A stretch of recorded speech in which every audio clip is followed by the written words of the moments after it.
सुनो भाई, अपने वादे में संकल्प के आधार पे जो मैंने प्रतिज्ञा की है, प्रतिदिन मैं गीता के कुल श्लोक हिंदी वर्जन पढ़ूंगा। पढ़ने वाले को लाभ, सुनने वाले को लाभ। और सबसे बड़ी चीज़, भगवान कृष्ण स्वयं कहते हैं, जितनी देर गीता पढ़ी सुनी जाएगी मैं ज्ञान एक से पूजित होऊंगा।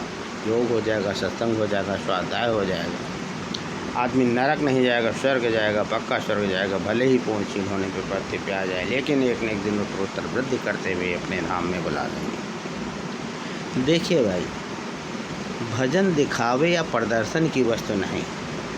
एकांत में बढ़िया बैठ कर, आजकल तो सब सुविधाएं, हालांकि मैं भी लेट के करता हूँ, थक जाता हूँ, लेकिन कोशिश करें बैठ कर। पंखा चल रहा है, एसी चल रहा है, हचक से प्रेम पूर्वक खाना खाते हैं, बढ़िया चाव से।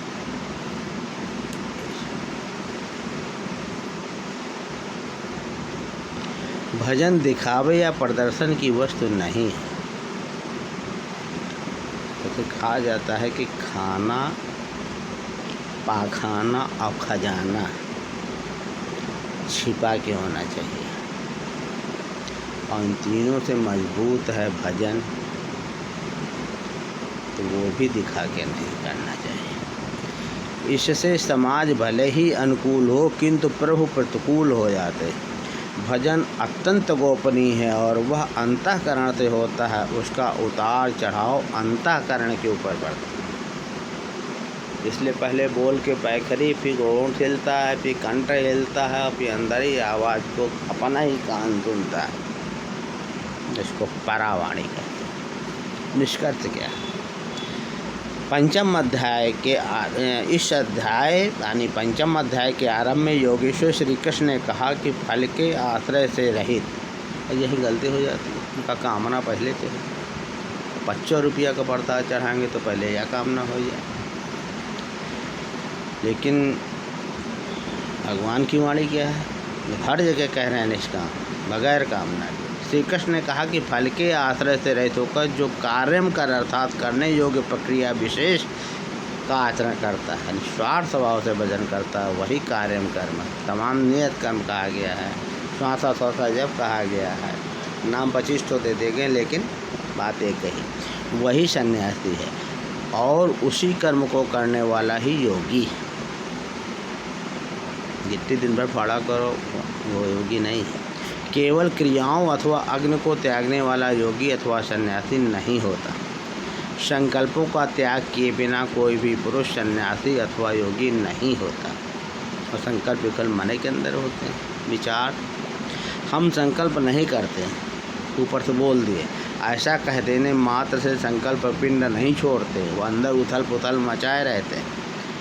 योग में आरूढ़ होने की इच्छा वाले पुरुष को चाहिए कि कार्यम कर्म करे, नियत कर्म करे, आराधना करे, अंदर से भजन करे, स्मरण करे। कर्म करते करते एक स्थिति आ जाती, योगारूढ़ हो जाने पर ही सर्व संकल्पों का अभाव होता है, इससे पूर्व नहीं। सर्व संकल्पों का अभाव ही संन्यास है। योगेश्वर ने पुनः बताया कि आत्मा अधोगत में भी जाता है। ऐसा नहीं कि जो केचुआ है, नाली में कीड़ा है, वो आत्मा वहाँ भी रहती है दृष्टा के रूप में, और नवजीवित ही नहीं रहेगा। क्योंकि जीव, ईश्वर, प्रकृति को तू अनादि जान, और उसका उद्धार भी होता है। जिस पुरुष द्वारा मन सहित इंद्रियाँ जीत ली गई, उसका आत्मा उसके लिए मित्र बनकर मित्रता में बरतता है और उद्धार कर देता है तथा परम कल्याण करने वाला होता है। परंतु जिसके द्वारा इंद्रियाँ जीती नहीं गई, उसके लिए उसी का आत्मा शत्रु बनकर शत्रुता में बरतता है। भगवान राम कहते थे, आदत की दवा सिर्फ मौत है। चाहे डॉक्टर समझावे, चाहे फलाने समझावे, चाहे लिखा है शराब नहीं पीना चाहिए, तंबाकू नहीं, पुड़िया में लिखा रहता है कि कैंसर होगा, और छोड़े ना तो आपे पे, क्योंकि पकड़े आप ही। अब खंभा को हम पकड़े हैं, वो कह रहे हैं खंभा नहीं छोड़ रहा, तो मैं खंभा का गलती। और आरोप भी लगाएंगे कि भगवान जब तक नहीं चाहे, अरे पकड़े तो खंभा आप छोड़ दो, छोड़िए। वही कह रहे हैं जिसके द्वारा ये नहीं जीते गए हैं, पकड़म पकड़ाई चल रही है, ये है पटक भटकाई भी होती है तथा परम कल्याण करने वाला होता है। जिसके द्वारा ये नहीं जीते गए उसके लिए उसी का आत्मा शत्रु बनकर शत्रुता में बरतता है, यातनाओं का कारण बनता है।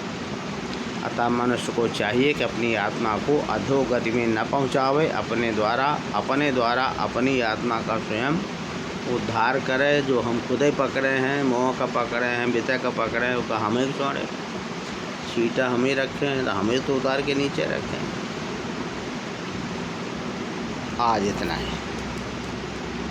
थोड़ा निष्कर्ष निकला कि हम ही अपने मित्र हैं, हम ही अपने शत्रु। डॉक्टर परहेज बता देता है, दवा का नियम बता देता है, हम करें या न करें हमारे ऊपर। तब तो हम विधाता बन जाते हैं। और विधाता जब कहता है कि हम शासन माना ही जो, तो उस पर दोष देने लगते हैं। यही गलती पे गलती हो जाती है।